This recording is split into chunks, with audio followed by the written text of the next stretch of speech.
how can a case where they've told us so little be so big? Right? This case is just, it seems huge. Mm-hmm. It seems really small on the outside when you look into it and you're like, oh, well, we have a couple seconds of a video clip of somebody walking on a bridge. We have a couple seconds of some guy talking, saying guys down the hill. Mm-hmm. And then you look into it and you're like, wow, this is a huge, huge case. And part of that has been, I think a lot of it is due to speculation. And we talked about this quite a bit before, is right now, anytime some guy does something super violent, sexual in nature, resulting in murder, any of those different things, we're seeing them being brought to the forefront of being a possible suspect in the Delphi murders case. Right, and not just individuals that are arrested in Indiana, but anybody that's arrested that has ties to Indiana. Well, one guy we talked about was Paul Etter. Okay, now he is super interesting for a million reasons, but one thing that you and I keep going back to is DNA. Okay, yeah. So early last week, what came out was that the sheriff states that the Delphi murder investigators have requested Etter's autopsy results as well as his DNA. Okay, so this guy was 55 years old. He's dead. He committed suicide after a standoff with police, where he was in this standoff with police because he had attacked a woman. He abducted her while she was changing a tire on the side of the road in Tippecanoe County, which is not terribly far from Delphi. Well, didn't she actually like break down right by his house? Yeah, the way that the story works that I read anyway was that she broke down on the side of the road right in front of his property very early in the morning, like at 4:30 in the morning. Yeah. He offers to help her, and she's kind of creeped out by this dude, so she decides, you know what, I don't need any help, and just continues on.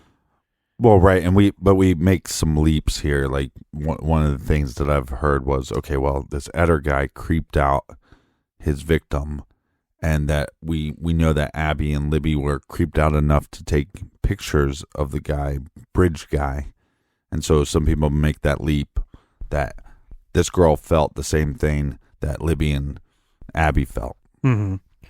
He ends up following her and abducting this woman. Eventually, he lets her go after rape and sexual assault. And then the police catch up with Paul Etter because he's driving around in a stolen vehicle. Yeah. After this standoff, he commits suicide, and now we find out that the sheriffs, they're saying that the investigators requested his autopsy results and his DNA.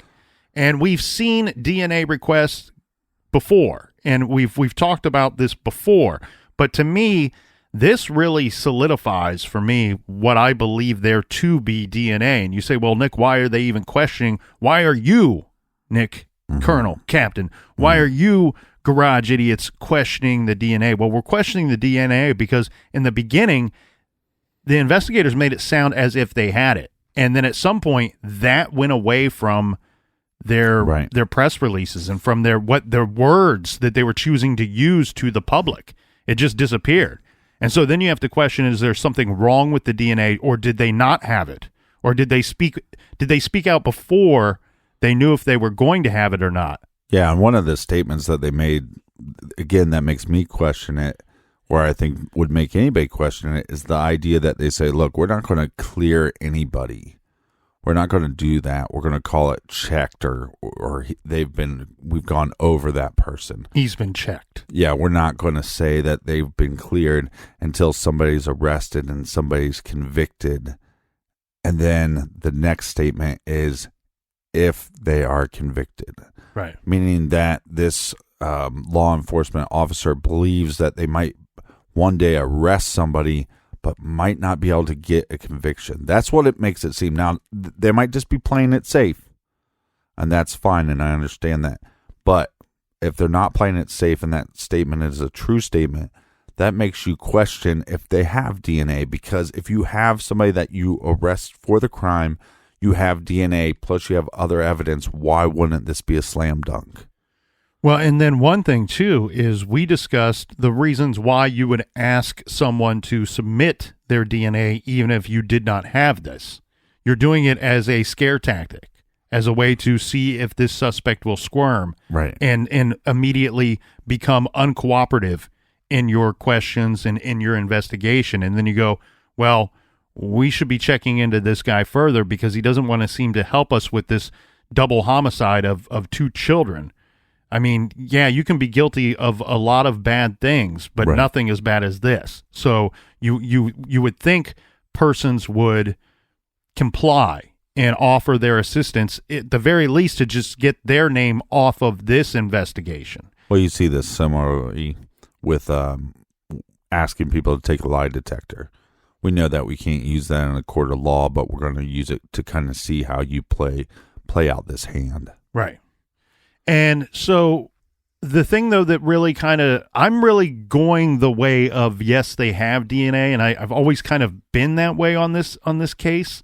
But I feel like the longer that we look into it, the stronger my feeling is, and the higher my confidence level gets that they do have DNA. And yeah, so it just doesn't make any sense to me when people. I'm leaning your way. I have some reservations about it, but at the end of the day, it's like, why would they keep bringing up the idea that they're going to test individuals? And even law enforcement kind of said, look, they'd be very surprised if Eder is connected in any way. But is it just a statement that they're making to the public to let them know we're doing everything in our power? yeah, well, not only that, you have the public saying this guy's a suspect. And if the public considers him a suspect, then law enforcement better as well, at least to the point of check into him, like you said, he's been checked, and then move on to your next guy. And I think that's where the argument comes in, where people start to question if there's DNA, because they're going, oh, there's been all these suspects in the public's eye. Right. The police and investigators and FBI are saying we're checking into this guy that we've been made aware of now because he's been arrested for something else. And then we never hear anything as far as the guy being cleared. And like you pointed out, that's for good reason. They've already said early on that they are not going to clear anyone, whether they get somebody's DNA and they compare it to what they have on file, the sample that was left at the crime scene, and they might go, he's been checked. He's been checked. We know, they may know that that person did not do it, but they're not going to say that publicly until, as you said, Captain, somebody is sitting in court and sitting through the trial process. Well, and let's break that down a little bit, because that didn't make a lot of sense to me. Why would you not state that somebody's cleared if you cleared them? And one of the things that they were saying is that if you come out publicly and say, Logan, for example, the girls were found on Logan's property, Logan was arrested on other charges.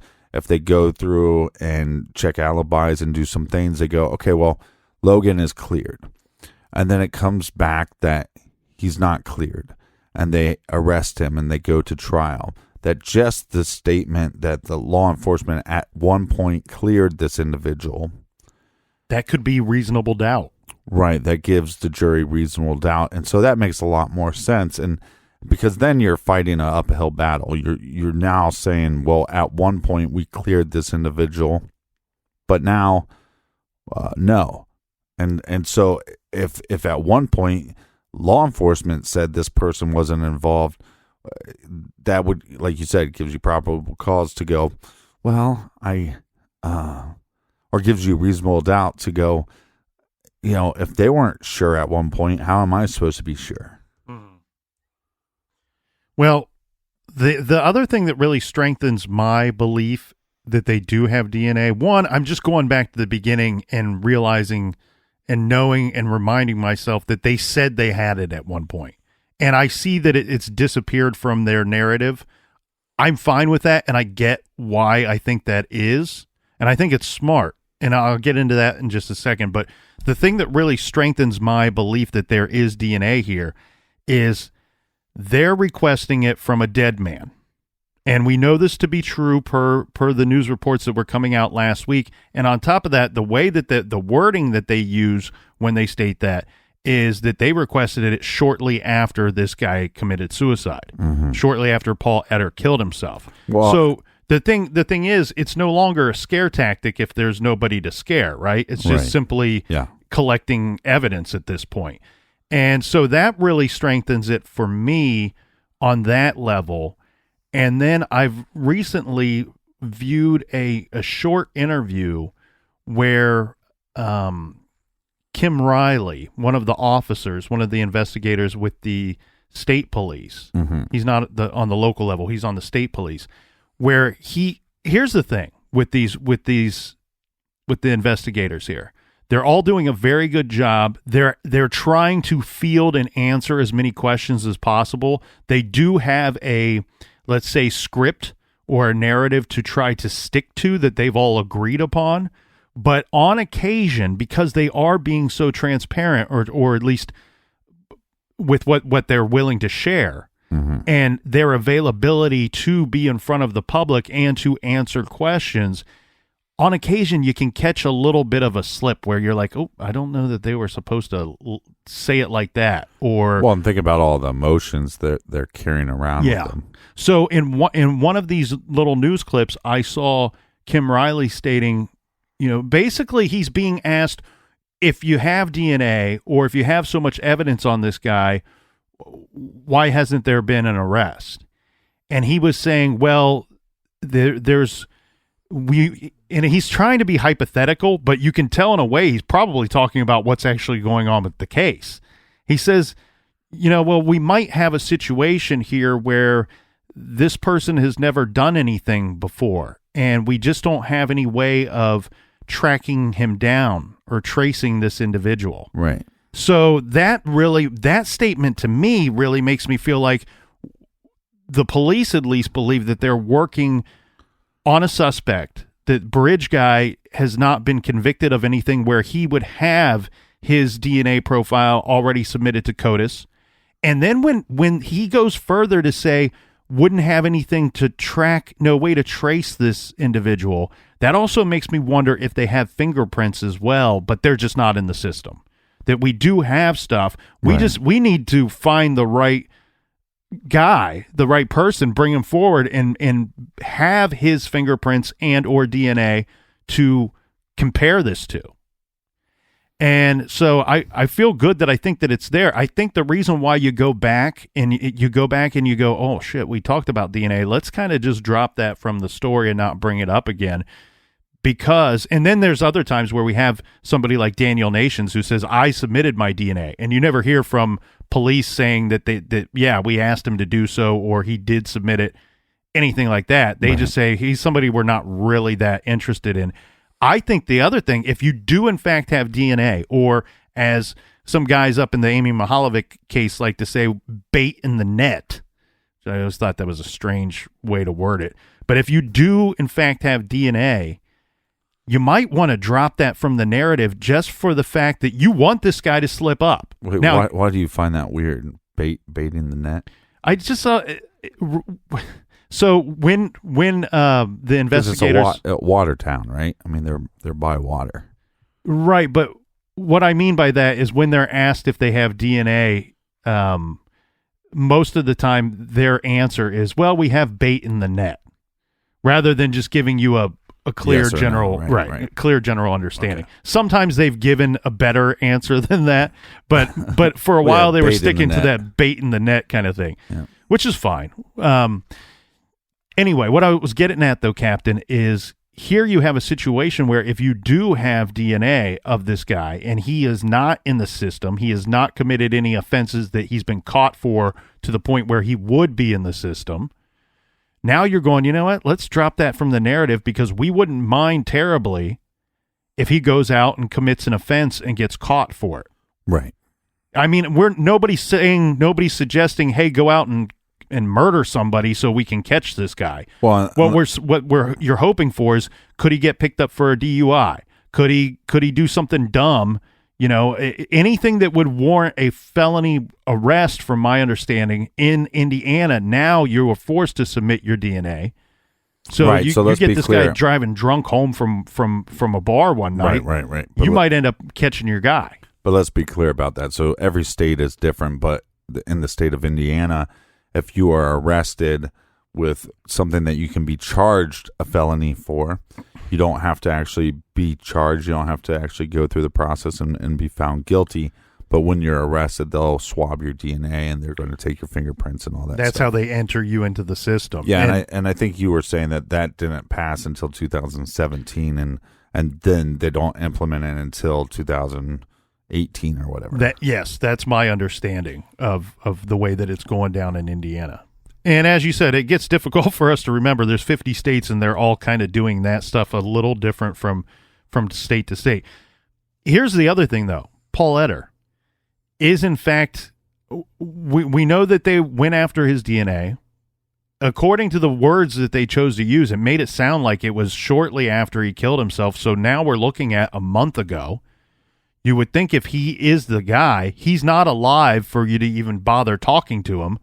Right. I feel like be trying to gather more information. That's true. Just because we've not heard does not mean he's not the guy. But do you think he makes a good suspect? Because the thing I jump to immediately is, yes, Paul Etter's a horrible individual.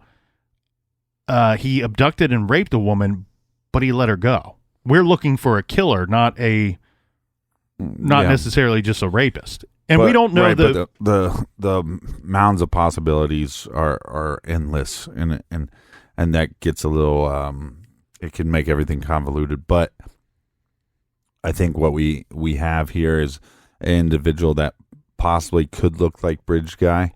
I mean, we're only seeing just like a headshot of this individual, but you go, okay, here's this guy that has committed crimes before, violent crimes, sexual in nature.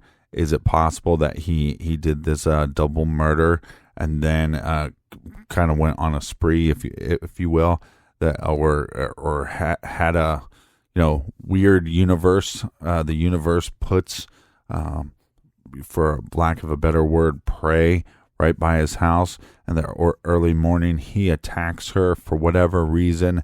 Maybe he knows that this has gone too far. We've seen this with other killers, with other attackers, where afterwards they'll say, I'm never doing this again, or they take their own life. Maybe he knew he was going to take his own life, and for whatever reason, it's like, okay, I did this double murder. That's been on my mind. Now I did this basically torture is what it was. This sexual assault, rape, torture.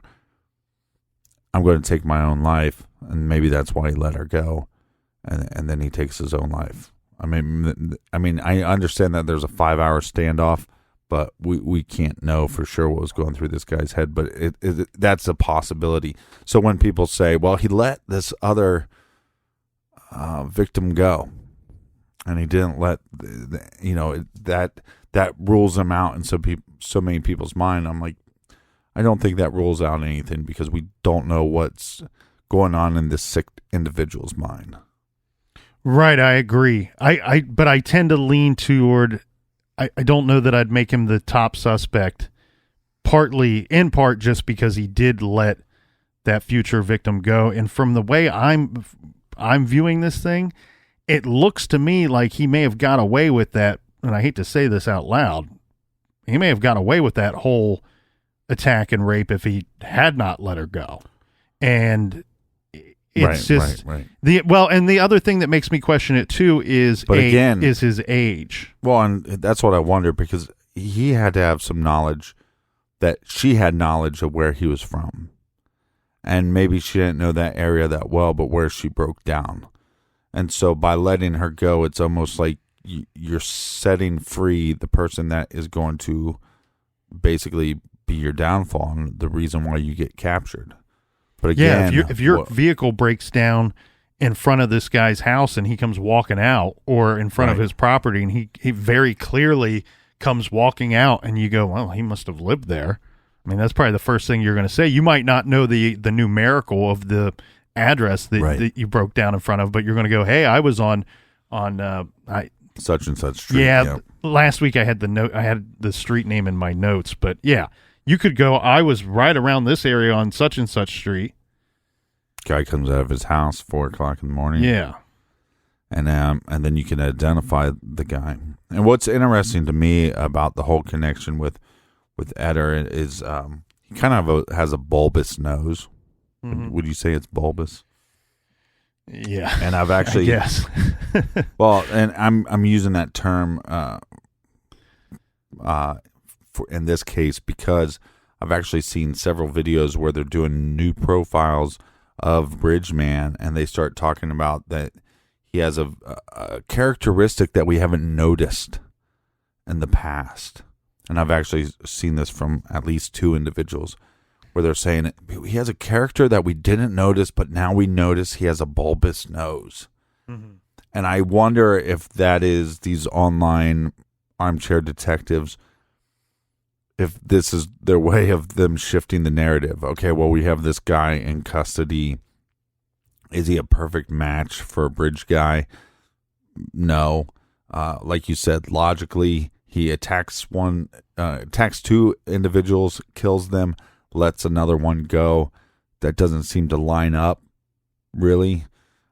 But he's 55, and yeah, which would be past the actual age range that they gave us, right? From the most recent press conference, the big one that kind of blew everything up in April, they're saying 18 to 40 is the age that they believe that they're looking for. And so even 2 years ago, Paul Eder would have been 53. Now, I am sitting here looking at a mugshot of his from 2012. I don't have a full understanding of what his charge would have been back then, but it appears to be a mugshot from 2012. Right. So 7 years ago, he would have been 48. I will say this about Paul. He could probably, now mind you, this is a very small sample size. He's bald. If he had hair, it would help quite a bit more, but I could maybe see him passing for 43 in this picture. Yeah, and he would be about 48. So he does look younger or appear younger than what he is, which that's also part of what they said in their release, that we're looking for someone probably between the ages of 18 and 40 who may appear younger than their actual age. Right. But the tricky thing here, though, is didn't they also claim in this description that the perpetrator, bridge guy, had, kind of a reddish hair? Well, in the first sketch, yes. The first sketch that was released, it appears to be reddish hair.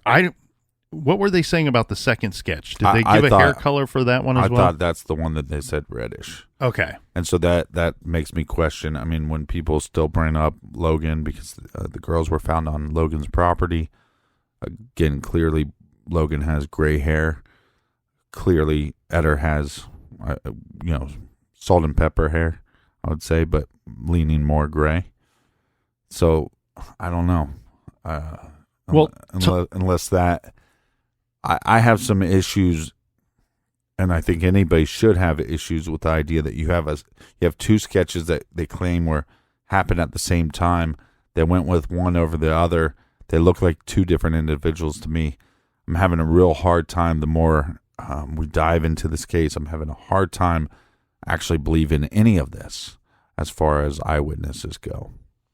Well, I think somebody that's still of very big interest to me is Thomas Bruce, who is thankfully in jail waiting on something to happen with his current case. Right. Where he is facing a murder charge and sexual assault and rape charges. He's the one that went into the Catholic supply store and ordered the women to the back of the establishment, right, and attacked and assaulted and killed one of them there. The way that this thing goes down, and I can't remember, I know we went through his timeline somewhat, but he left the store at one point under the guise of going out to get a credit card from his car, which he returns, and I'm assuming that's when he went out and got the gun from his vehicle. And this guy is weird too because, again, the age is wrong with him. The difference between him and Paul Eder is we know Thomas Bruce to be a killer. The thing that also I find fascinating about Thomas Bruce is it doesn't appear that he's been in any kind of trouble before this strange attack. Right. That results in the murder. And I don't know. I'm not saying that Thomas Bruce is the guy. I'm just saying on the outside looking in, he looks a little more like the guy to me in a sense that it seems like he committed a crime of opportunity, that maybe when he did enter that store the first time, I mean, look, we know he left the store and came back. Mm-hmm. So there was something in his plan that he needed from the vehicle, or something that he needed to readjust before he carried out the attack. Or he wasn't 100% planning on attacking the place when he first walked in there. Yeah, how many individuals were in there? I think it was 3 women were in there. And again, so logic would tell you, okay, well, so Eder attacks a single female, and then obviously Libby and Abby being 2 females. But in this other case with Bruce, then you go, well, he had no problem going, hey, there's 3 people. I can control this. In his brain. Right. And so that's the same scenario as Libby and Abby. So you're out in a park, you see these 2 girls walking, and you think that's an opportunity. And I really think that narrows down the individual quite a bit, because there's a lot of individuals that they're not going to try to control two victims. They're not going to try to tell most of these perpetrators that's too big of a situation. Mm-hmm. And so, logic would tell you that that's a good match. Yeah. And the other thing too is Thomas Bruce was even, let's say he did not plan on attacking those women at the Catholic supply store until after he went in there the first time. He obviously was prepared to do something like that in some form or fashion, even just to the point where he needed to go out to his vehicle and get something possibly. And that's what I think think this dude had a kill kit, rape kit in his vehicle. Yeah. And he saw an opportunity, or maybe he was maybe he was watching and casing the place and saw his opportunity, and right, but he goes and retrieves the kill kit, rape kit from the vehicle. Right. Again, same type of thing, though, is you don't know who's going to be on the trails. You don't know who's going to be at the park that day, but you just bring the stuff with you. But you were prepared to do something if an opportunity presented itself. Right. Which, again, same as the first attack. So let's talk about the suspect's age. One thing that I find, and the sketches as well. So one thing that I find completely fascinating, like you were saying, when you see these 2 sketches, they're completely different from one another. And that's frustrating as hell. Right. In a whole bunch of ways, they're completely different from one another. And then we have the statement of the suspect. We believe we're looking for a guy between the ages of 18 and 40 who may appear younger than what he is. Well, what's the population on people 18 to 40? I mean, that's 22 years that we're spanning. And then, okay, so we've been told that both sketches were developed by eyewitnesses that saw a man matching that description, whether it be sketch A or sketch B, that day near the bridge or on the trails that day, right? So again, it's weird that we have 2 completely different sketches, and then on top of that, here's one thing that I really wonder about the age range here. Because you should be able to look at somebody's face if you're going to describe them to the point where somebody can draw a sketch. You should be able to answer the question of, does he look 18 or does he look 40? Rather than, I couldn't decide if it was 18, could have been as late as 40. What I wonder here is because we have the 2 sketches and they're 2 so different from one another, are they not ruling out the possibility of either sketch being correct, and police are thinking that he looks younger in one sketch than he does in the other, and therefore now we have a range of 20 to 22 years for the possibility? Well, see, I just wonder at first, based off of eyewitness, based off of the video footage that they had, if they just went, you know what, this eyewitness gave us this drawing. We were able to look at that drawing, look at Bridgeman, look at the video footage that we have, because we're assuming that they have more video footage. The rumor is they have a lot more footage. I could not get that confirmed. I have a weird situation where I do have a contact that actually worked the case. I can't get into that too much, but some of the information that I have passed along to them just to see if they can confirm or deny. Sometimes I don't know how to say this, but I think sometimes it's almost like if they can confirm it, like they just won't. They're not trying to be jerks or anything, but it's almost like like, oh, I heard they have a lot more footage. Can you confirm or deny that? And then it's like no answers, but it's really like basically they're confirming what I'm saying. So I think they have a lot more footage than what they're leading on to believe. And so what if it's just this simple? I saw this guy on the bridge. Okay, he looks like this. Okay, we do a drawing. That drawing kind of looks like bridge guy, kind of looks like this grainy video footage we have of the individual. You get the next eyewitness, they give you a whole different person. You kind of compare that with bridge guy. Your gut feeling tells you no, that's why you went with the first drawing. My argument is that we have all these people coming forward, or not all these people, but we have a handful of people saying, well, we saw this guy on the path. That doesn't mean that they actually saw the killer. They just saw a guy on the path. Right. And that's what I can't get over, because I believe this, where he took them to go down roughly by that service road, keep going down, cross the river. I think that was all by design. And I think it's more than likely it was either to take them to a more remote situation. But even if that was the case and there was no vehicle down there, I either think he was trying to take them to a remote situation and that's where his getaway was, or it was, let me take him to this remote situation and then whatever happens, but then when I'm leaving, I think this individual knew that area so well that they didn't have to leave back on that path. So then I question, are these eyewitness accounts even of the murderer? Well, we don't know.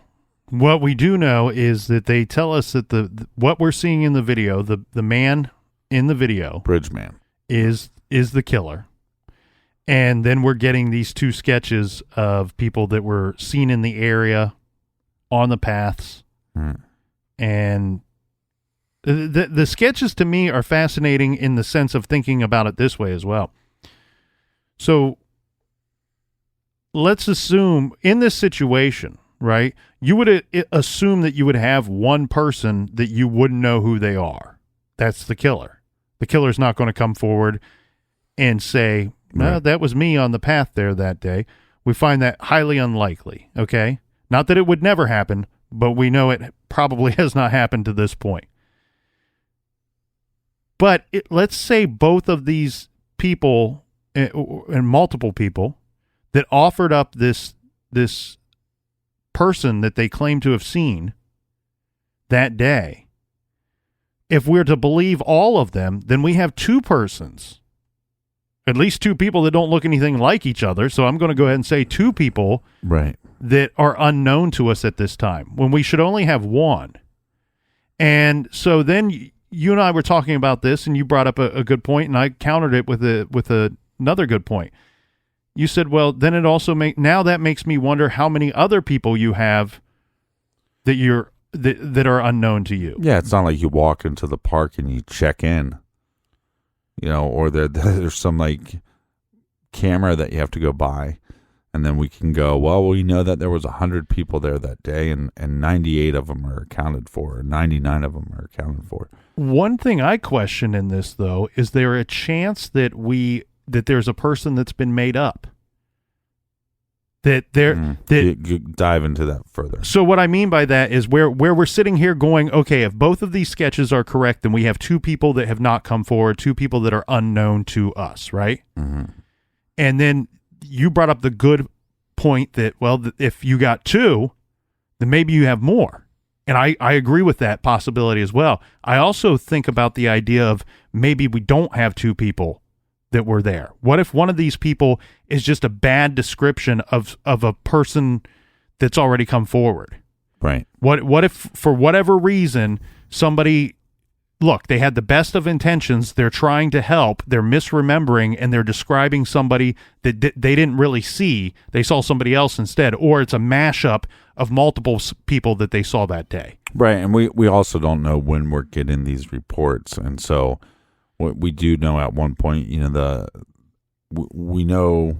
Okay, correct me if I'm wrong, but we do know that the father was there looking for the girls. Yeah, Derek was there. We know he was there because he was in charge of picking them up that day. And I could see, somebody giving a bad description and saying that bridge guy kind of looks like him. Kind of see that. I think the grandfather looks more like bridge guy number one, the drawing. Again, are these people searching? Are they asking for eyewitnesses? Did somebody come forward a week later and say, yeah, I saw this guy, and give you a bad description, and all they saw was Derek looking for the girls? From my understanding, both of those sketches, and I'm just going off of words and mind you, they're choosing their words very carefully. Mm-hmm. But from press conferences and from interviews that police and investigators and state police have done with the public and the media, those two sketches, from everything I've seen, were developed within 48 hours of the girls going missing. Right. And they came up with both sketches because they were eyewitness statements and accounts. And look, you have, there's like a meat packing place pretty close by. A lot of sex offenders there. There's a lot of sex offenders in the area. It's very possible that somebody was just taking a hike, not doing anything bad, but has a record or has a kind of a dark history that is just not going to come forward. I just don't see, and again, we don't know because it's not that information hasn't been put out there. They're not saying that this eyewitness saw the person coming back through an entrance or an exit. So we don't know where they actually saw this individual. Right. Well, I mean, the police probably know. Right. The police know. I can't say for certain, but the things that I'm seeing, reading, hearing is, okay, so we talked a little bit about the flannel shirt man. The flannel shirt man is believed to be one of the witnesses to seeing one of these individuals in the sketch. And I think the general thought is that flannel shirt man saw what he described to be the first sketch that came out. Okay. So the older looking of the two, in my opinion. And the thing is, the way that this has been described is that this man, based off of his timeline, would have seen the bridge guy on the trail, on the 501 trail, walking away from the Monon High Bridge. And it's believed that bridge guy was leaving at that time, leaving the area in the process of doing such. So we know from Derek's statements as well, Derek saw the flannel shirt man when he arrived around 3:15 to pick up his daughter. So that would put flannel shirt man and Derek at the intersecting trails at 5:05 and 5:01 around 3:14, 3:15 p.m. Now, flannel shirt guy is going to say that he saw bridge guy around this same time, but he also saw Derek. So we have a general marker and place marker for where Bridge Guy may have been around let's back it up and say 310 to maybe 320. And the thing that I would love to see the most in this guy's statement, in Flannel Shirt Guy's statement, is it police saying that Bridge Guy was leaving at that time, just basing everything off of the known facts of the case and their timeline? Or was that dude's statement? He was leaving. Why would he know if the guy's coming or going or anything different? Mm-hmm. That seems a little strange to me. I would love to know if that's Flannel Shirt Guy's words or if that's the investigator's words. Because that would be about the time he should be leaving. Right. We know they were alive and well at 2:07, and then we have statements from the family saying that around 3:30 or so, the phone was going straight to voicemail. It wasn't even ringing anymore. The thing is, we have a very small window. Things happened very fast that day once they started going wrong. Right. We're talking this attack and murder and everything happened between 2:07 and 3:30. And you can even whittle that down faster if you believe some of the other known statements, right? So let's go through this real quick. 2:07, that picture's taken. There's no Bridge Guy on the bridge at that time. They say that it would take 7 minutes for somebody to walk that bridge. Now that's, if you're walking, you're very mindful of your steps. You're watching your steps as you go along. You're being very safe, cautious. I actually think Bridge Guy moved a lot faster than that. Wasn't so cautious. I think that's what probably alerted the girls that this dude is weird, that something is up. Right, or scary. Right. I think they looked back on the bridge, and all of a sudden this guy's on the bridge, and he's moving. And he's moving at a good pace. He's not running. You can't run on that bridge, but he's moving at a good pace. And not only is he moving at a good pace, he's watching his steps, and he's turning and he's checking behind him every now and then to make sure nobody is behind him. Nobody's behind him.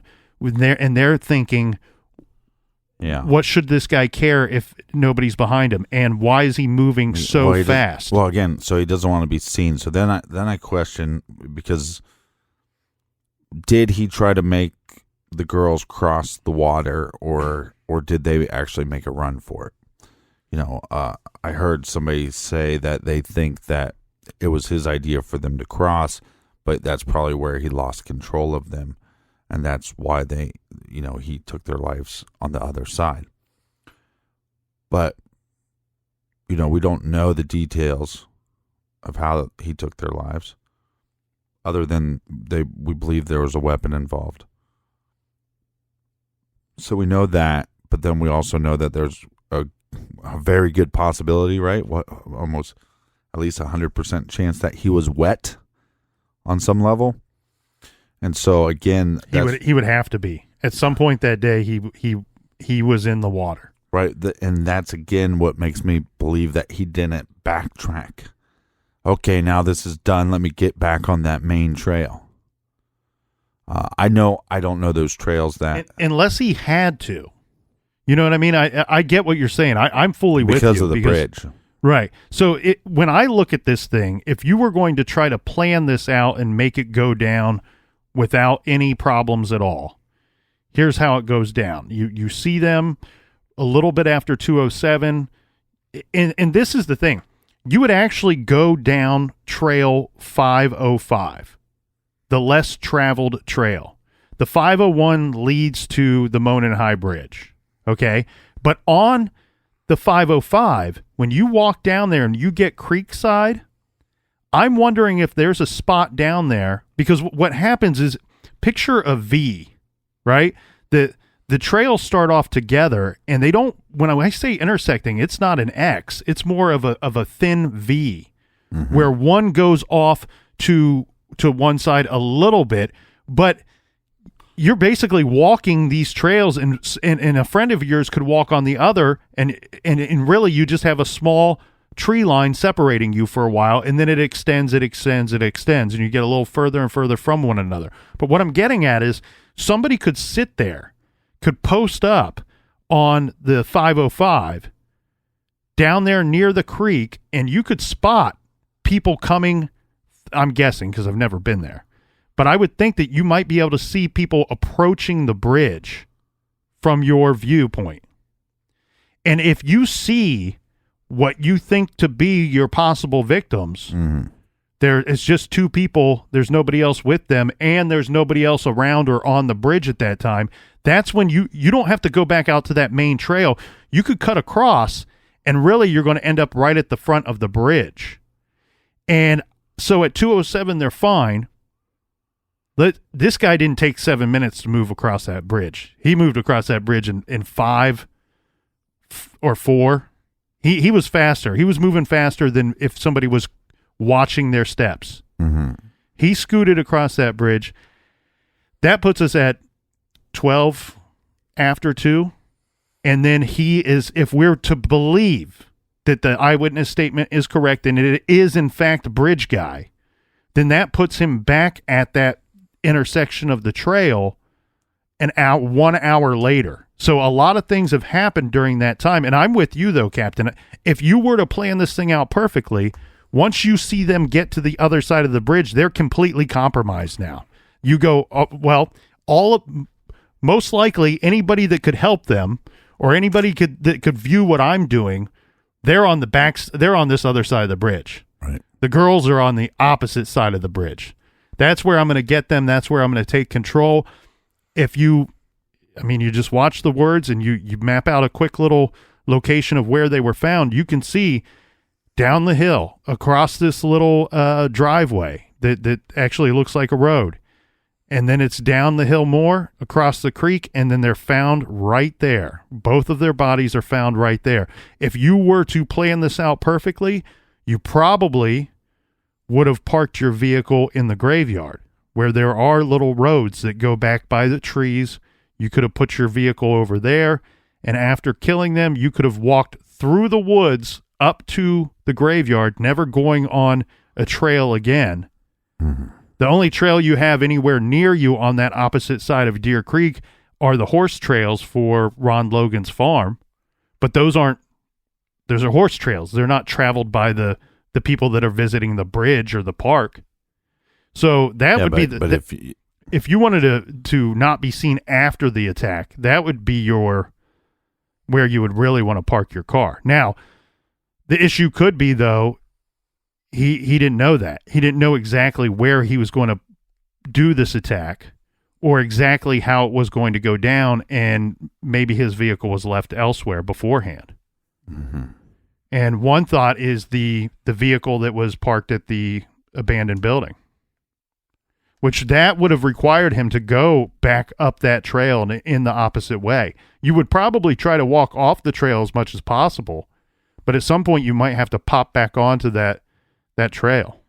Well, it's getting hard to kind of visualize some of this stuff because, like, the entrance where the girls were dropped off at, I believe they have like a new gate there. So that looks different than the day of the murders. And then where the abandoned car was, there's no where the car was by the abandoned building, there's no abandoned building anymore. So, but it kind of looks like a little service road in between, like a highway where that car would be parked. And then it would be facing, depending on where you were parking, you'd be looking right at the Freedom Bridge. Yeah. So you have what was that? Highway 25 is right there to your left. Here's an interesting thing to think of, though, too. Okay. So if that was his car parked at the abandoned building, he would have had to walk back up the 501 trail, the most heavily traveled trail, and make his way up that way, most likely. I'm sure there's probably ways to do that, but keep in mind, you have the Mears farm. A lot of this property right here belongs to the Mears family. And remember, you mentioned that Mike Patty looks something like the Bridge Guy, in your opinion. He might not have been able to been mistaken for Bridge Guy because given the timeline we have, he would not have been at the park or near the bridge at the time that the witness saw Bridge Guy.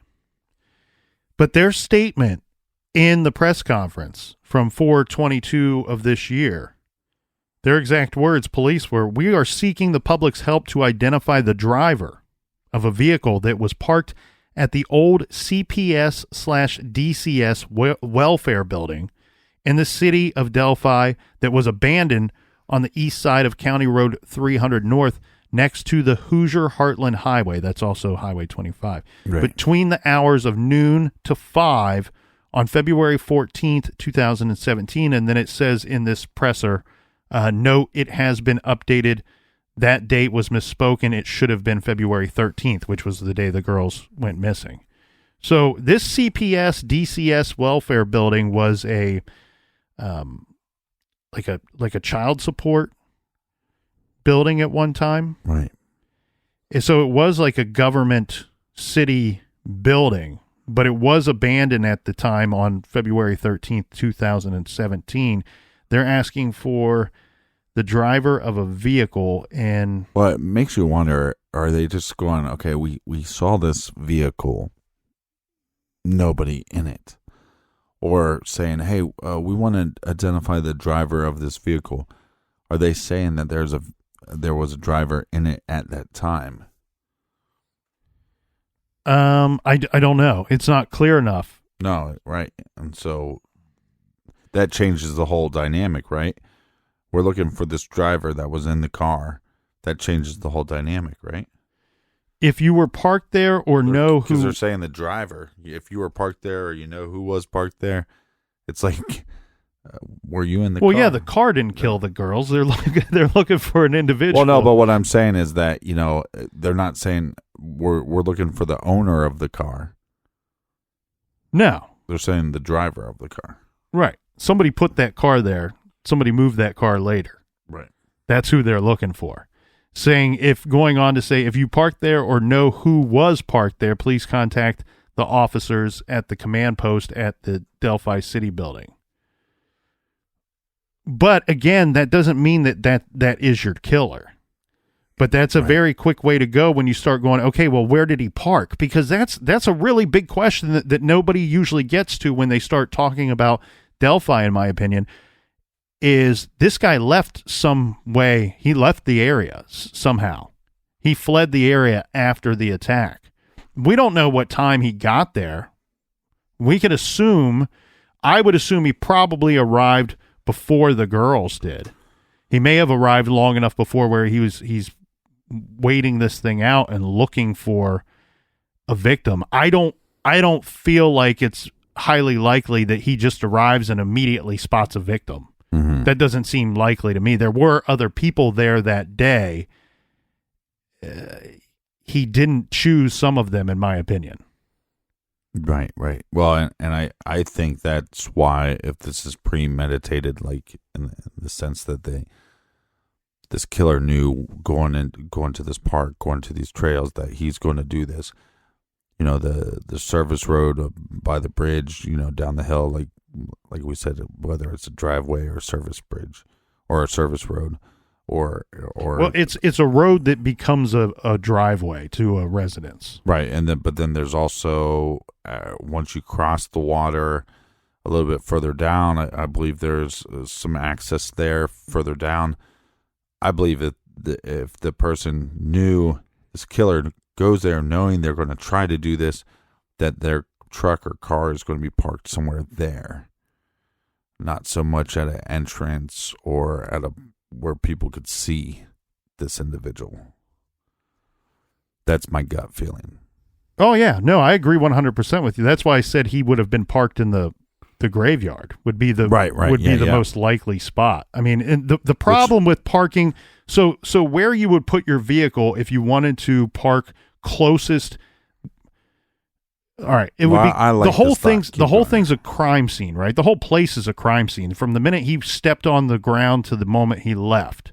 Yeah. Everything that his feet touched is a crime scene. However, if you were to plan this out in great detail and everything go your way, then ideally you would want your vehicle, I believe, to be as close to the ending point of your crime scene than the beginning point of your crime scene, because you're going to, if this is a messy murder, there's any number of ways that you can look different at the end of this crime than you would stepping foot onto the crime scene for the first time. Yeah. We already talked about his jeans likely were wet. He went through the water at some point that day. There's no question about that. Unless this fucker can hover, he went through the water that day. Okay. That would make a good shirt. And then on top of that, he very likely could have had blood on his person or on his belongings somewhere. And either of those are giant red flags. They were looking for missing girls that day. They weren't looking for murdered girls that day. They were looking for missing girls that day. They weren't looking for a murder suspect that day. He got away. He fled pretty undetected.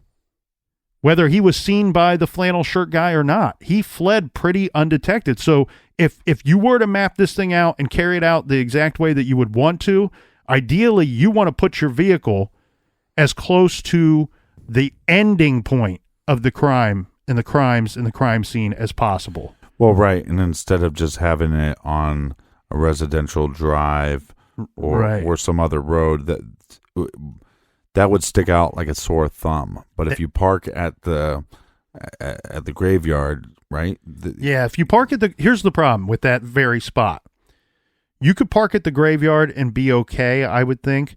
The areas that are as close to you as the graveyard, mind you, we're going from right where the bodies were found. The other areas that you could park that would be close to you at that point, that's private property. That belongs to Ron Logan. That belongs to the Mears family. That seems quite a bit more risky to me than parking at the graveyard. Yeah, unless you know Logan's whereabouts or the family. But still, again, if you're going there with the idea that you're going to commit a crime, if you know these individuals, you don't want them to be able to say, "Oh yeah, I saw this guy's vehicle on my property that day." I think the graveyard makes the most sense too, because it's like there had to be some other visitors, right? So it's not so suspicious if you have a car that's, I can't see anybody here. Well, they might have parked and walked down to a grave and spending a little time at the grave. Well, I mean, the graveyard, was it a working graveyard? It seems to be, right? I know what you mean. I'm sorry for laughing there, but I do think that yes, that it's still spots are available is what I think you mean by that. And if you look at it on Google Map, there is a rectangle, okay, and right off of the road. I thought you were going somewhere else with that. The road West 300 North.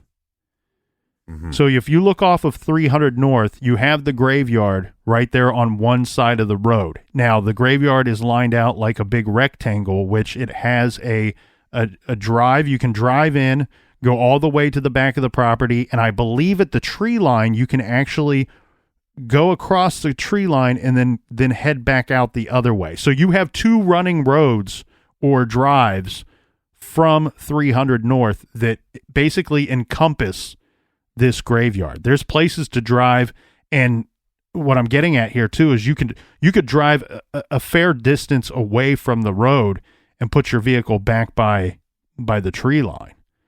And there's also a little center crossing section as well that you can drive on. Now, I don't know how the width of those, if they're, two lanes both ways, or if it's just a single lane. Usually in a graveyard type setting, usually it's just a single lane to make it easier for people to access different parts of the graveyard to visit people. But here's another really interesting thought, Captain. We have an eyewitness, several eyewitnesses actually, saying that they saw an individual who's not come forward. We don't know who either of them are. It could just be one person, could be two. I don't want to mix words here. I don't think that there's two killers. I think there's one killer. Well, I think the cops would know that based off the audio and video footage. Yeah, but here's the thing. With there being no vehicle description, Police love a vehicle description. They would rather have a vehicle description than a person description. They love it. It's easier to find the car. It's easier to find the car. It's harder to hide the car. We don't have one here. So I wonder a little bit, did this guy arrive on foot and leave on foot? Yeah. Now, it seems a little confusing maybe to people that are not from the area, but if you type up some maps, bring up any map and look at the maps. And you bring up some directions and you play around with it. One thing I found, you could walk. The distance is shorter walking than it is driving because of the way that the roads are laid out in this particular area.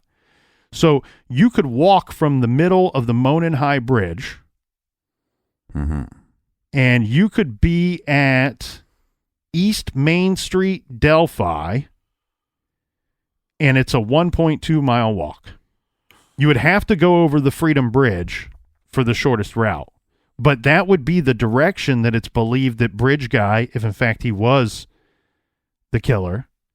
But the flannel shirt man says that he saw Bridge Guy on the 501 trail heading toward the Freedom Bridge at about 3:10 to 3:20.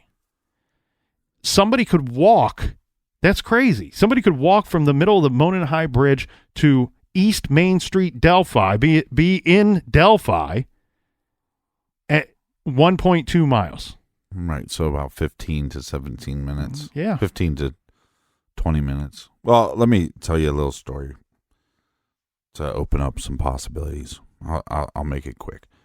So I was an intern for a long time as a recording engineer.